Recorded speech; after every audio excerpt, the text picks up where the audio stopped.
بسم اللہ اولہ آخرہ.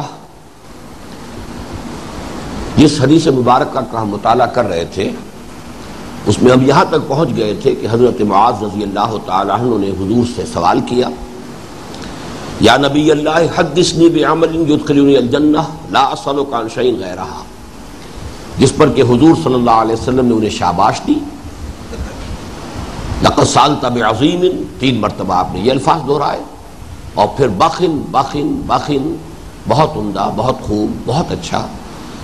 انہ لیسیر، لقد سألت بعظیم بخن بخن انہ لیسیر علی من اراد اللہ بالخیر فلم یحدث بشیء. کوئی بات بھی آپ نے نہیں فرمائی مگر یہ کہ اسے 3 مرتبہ ضرور دہرایا تاکہ وہ اسے اچھی طرح اپنے حافظے میں محفوظ کر لیں. اب وہ اصل مضمون شروع ہو رہا ہے.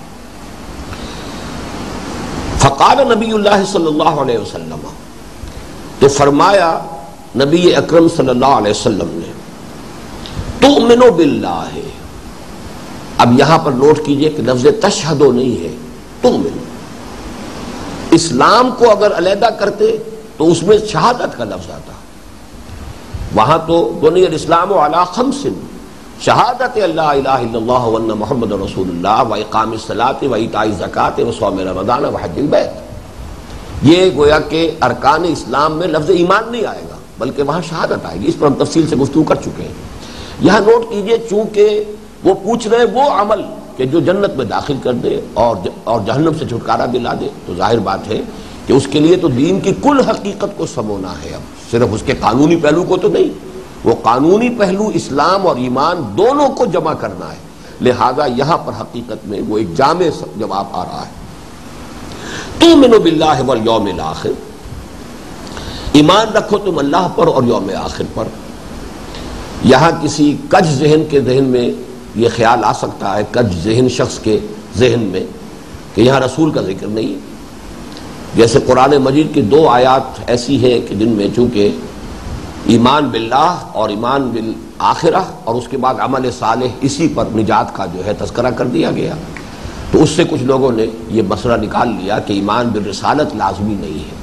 یہودی رہتے ہوئے بھی نیک عمل کرے جنت میں جا سکتا ہے، عیسائی رہتے ہوئے، اور کوئی کسی نبی کے امتی ہو وہ اپنے نبی پر ایمان رکھتے ہوئے حضور پر ایمان لانا ضروری نہیں ہے. تو یہ اور کسی بھی رسول پر ایمان لانا ضروری نہیں ہے. تو وہاں بھی اصل میں ایک چیز محذوف ہے، اور وہ سیاق و سباق سے معلوم ہو جاتا ہے کہ محذوف ہے. یہاں پر بھی محذوف ہے. کیوں؟ ان کی گفتگو حضور سے ہو رہی ہے، بار بار یا نبی اللہ یا نبی اللہ یا نبی اللہ کے الفاظ تو حضرت معاذ کہہ رہے ہیں. اب یہاں حضور اپنے اوپر ایمان کا تذکرہ کرتے تو یہ بھی اصل میں مروت سے اور جو ایک اعلیٰ ظرف جو ہوتا ہے اس سے یہ شے بعید ہے کہ اپنے اوپر ایمان کا یہاں پر تذکرہ کریں. اپنے اوپر تو ایمان کا تذکرہ وہ کر ہی رہے ہیں بار بار. لہذا تؤمنوا باللہ والیوم الآخر وتقیموا الصلاۃ، اور نماز قائم کرے، وتعبدوا اللہ وحدہ، اور بندگی کرو اللہ کی تنہا اسی کی، لا تشرک بہ شیئا حتی تموت وانت علی ذلک. اس انداز میں اس کے ساتھ تم اس کی بندگی کرو کہ اس کے ساتھ کسی کو شریک نہ ٹھہراؤ، کسی چیز کو شریک نہ ٹھہراؤ. حتی تموت، یہاں تک کہ تم مر جاؤ، تمہارا انتقال ہو جائے، وانت علی ذلک، اور تم اسی پر قائم ہو. یہ ہے وہ عمل کہ جو جنت میں داخل ہونے کی ضمانت دے گا اور دوزخ سے نجات کی ضمانت دے گا. اب یہ کل دین کی حقیقت آ گئی. اس میں شرک کی بھی پوری حقیقت سامنے رکھی ہے، عبادت کا بھی پورا تصور سامنے رکھی ہے، اور ابتداء میں بھی شہادت کے بجائے ایمان کا لفظ آیا ہے. یہ جو بنیادیں ہیں اس نے پورے دین کو سمو لیا ہے کہ تؤمن باللہ والیوم الآخر وتقیموا الصلاۃ. عبادات میں سے ایک کو لے لیا، روزے کا، زکوٰۃ کا، حج کا ذکر نہیں کیا، وہ گویا کہ اسی کے ذیل میں آ گئے. اور پھر یہ کہ تعبد اللہ، یہ تو آ گئی عبادات. اب بندگی کیا ہے؟ ہمہ تن ہمہ وجوہ، پوری زندگی میں اس کی اطاعت، اس کی محبت کے جذبے سے سرشار ہو کر، اور اس میں بھی شان یہ ہو لا تشرک بہ شیئا، کہ شرک کا کوئی شائبہ پیدا نہ ہونے پائے، توکل نہ ہو کسی شے پر، وسائل پر، ذرائع پر، مادی چیزوں پر توکل نہ ہو، ورنہ یہ شرک فی توکل ہو جائے گا. وہ ساری شرک کی قسمیں جو ہے جو ہم نے بیان کی ہیں، آپ نے پڑھا ہوگا منتخب نصاب کے ضمن میں جو 3 درس ہے جامع اسباق میں، سورہ لقمان کا دوسرا رکوع، اس کے ساتھ ہی ملحق جو ہے وہ پھر اقسام شرک جو ہے اس کا درس اس میں شامل ہے. اس پورے کو رکھیں. شرک فی العبادت ہے، شرک فی الحقوق ہے، شرک فی الصفات ہے، شرک فی الذات ہے. اس ہر نوع کے شرک سے پاک رہتے ہوئے ہم تن اللہ کی بندگی کرتے ہوئے عبادات کا التزام اور ایمان اللہ پر، ایمان حقیقی تصدیق قلبی کے ساتھ اللہ پر، آخرت پر اور رسالت پر. فقال یا نبی اللہ اعد لی، حضرت معاذ نے درخواست کی، اے اللہ کے نبی ذرا دوہرا دیجئے، اعادہ فرما دیجئے میرے لیے، ذرا دوبارہ ارشاد فرما دیجئے جو کچھ بھی آپ نے فرمایا ہے. فعادها له 3 مرات، تو یہ الفاظ حضور صلی اللہ علیہ وسلم نے ان کے لیے 3 مرتبہ دہرائے. ثم قال نبی اللہ صلی اللہ علیہ وسلم، پھر فرمایا خود نبی اکرم صلی اللہ علیہ وسلم نے، ان شئت حدثتک یا معاذ براس هذا الامر وذروة السنام منه فقال بأبي وأمي انت یا نبی اللہ فحدثنی. ثم قال نبی اللہ صلی اللہ علیہ وسلم، پھر فرمایا اللہ کے نبی صلی اللہ علیہ وسلم نے، ان شئت حدثتک یا معاذ، اے معاذ اگر تم چاہو تو میں تمہیں یہ بھی بتاؤں براس هذا الامر کہ اس معاملے کی جڑ کیا ہے، وذروۃ السنام اور اس کی چوٹی کیا ہے. سنام جو ہے اونٹ کے کوہان کو کہتے ہیں.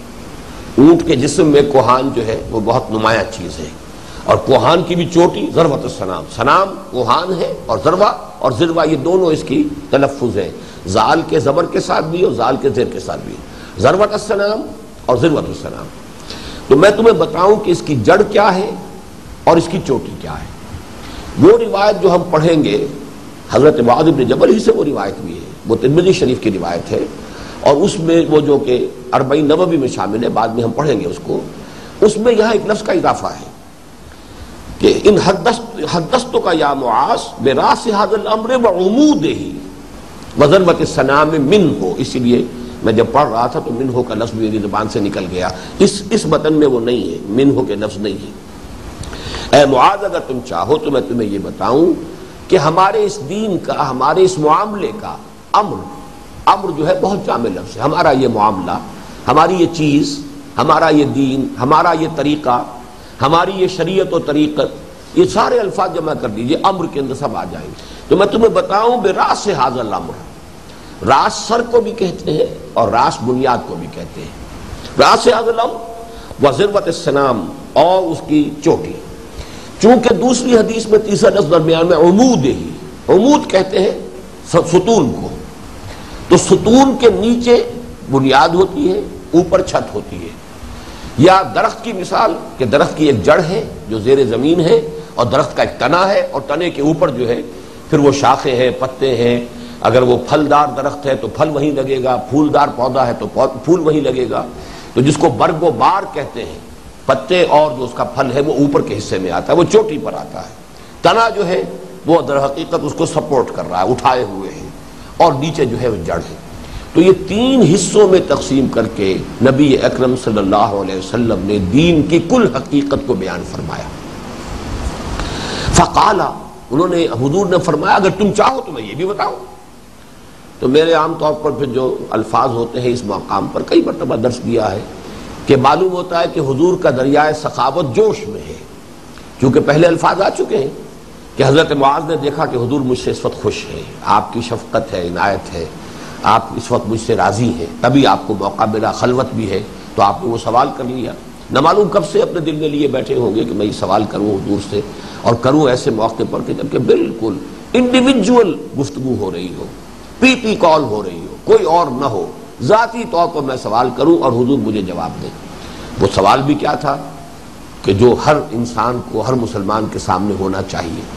لیکن اب حضور نے اس سے آگے بڑھ کے فرمایا اگر تم چاہو تو میں تمہیں یہ بھی بتاؤں کہ یہ جو میں نے تمہیں کل دین کی حقیقت کو ایک عبارت میں سمو دیا، اب اس کے حصے بھی ہیں، اور ان حصوں کی آپس میں ریلیٹیو امپورٹنس کیا ہے، لاجیکل ان کے درمیان ریلیشن شپ کیا ہے، اگر تم چاہو تو میں تمہیں یہ بھی بتاؤں. اسی حوالے سے میں نے اس کے لیے عنوان قائم کیا حکمت. حکمت اسی کا نام ہے.